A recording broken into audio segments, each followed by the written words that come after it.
Bonjour, votre compte a été créé. Nous allons maintenant voir comment ajouter des patients et des informations au niveau de ces patients. Donc, pour ajouter des patients, maintenant votre compte est créé. Pour rappel, ici vous avez la page d'accueil qui est vide parce que c'est votre première connexion et que vous n'avez pas encore de patients. Elle se remplira au fur et à mesure.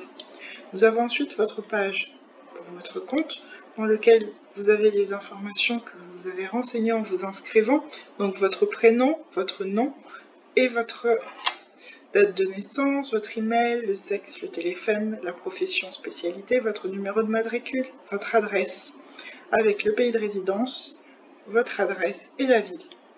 Une fois que ces informations sont validées et s'il n'y a pas de changement, vous pouvez regarder au niveau de cette page où vous avez la recherche patient. Pour l'instant, elle est vide, car vous n'avez aucun patient. C'est votre première connexion, ce qui est tout à fait normal.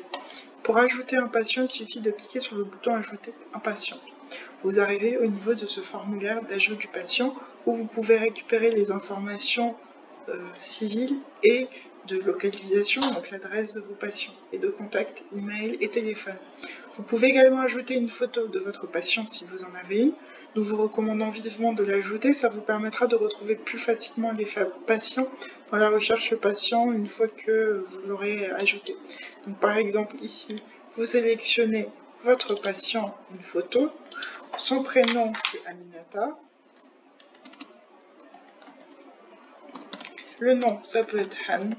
C'est une femme qui est née le 12/08/1998 par exemple. Son email c'est aminata.han@yahoo.mail.com. Le numéro de téléphone, supposons qu'elle réside toujours aux Comores. Donc l'email n'est pas obligatoire, par contre le téléphone est obligatoire. Si votre patient ne dispose pas d'email, c'est pas grave, la validation et l'inscription du patient se fait, mais le téléphone est obligatoire. Le patient reçoit une notification une fois qu'il est créé, qui lui permet de se connecter à son compte pour accéder à sa fiche patient que nous verrons incessamment sous peu. Donc elle habite aux Comores, rue Abdulhamid par exemple. Donc c'est dans la ville de Hamramba. Et nous validons l'inscription. Le compte d'Amina est créé. Donc, comme vous ne pouvez le constater, il reste son groupe sanguin à ajouter, sa date de naissance qui s'affiche, son adresse, son téléphone et son email. Donc, pour des raisons de sécurité, nous n'affichons pas tout de suite toutes les informations ici, il faut les rechercher. Donc, supposons que vous rencontrez Madame Anne en consultation, vous ajoutez un compte-rendu de consultation dans lequel vous saisissez la date de la consultation. Donc aujourd'hui, nous sommes le 4 février 2022. Le motif de consultation, c'est une première consultation, par exemple. La pathologie Covid-19, par exemple. Donc le diagnostic, c'est que vous avez fait un test PCR. Vous saisissez les informations test PCR positif. La patiente présente ou a de la toux,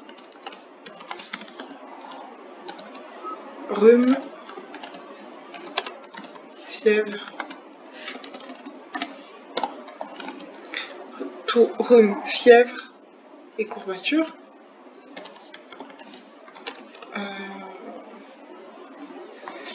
Commentaire, si vous avez un commentaire, vous saisissez un commentaire. Si vous n'avez pas de commentaire, vous pouvez mettre ANA. Tous les champs sont obligatoires à compléter. ANA signifie que vous n'avez pas de commentaire applicable, donc non applicable ou autre chose.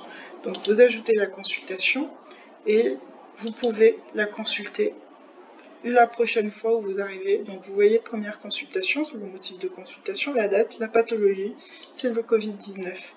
Donc voilà. Pour Madame Han. Nous arrivons ensuite au niveau des vaccins.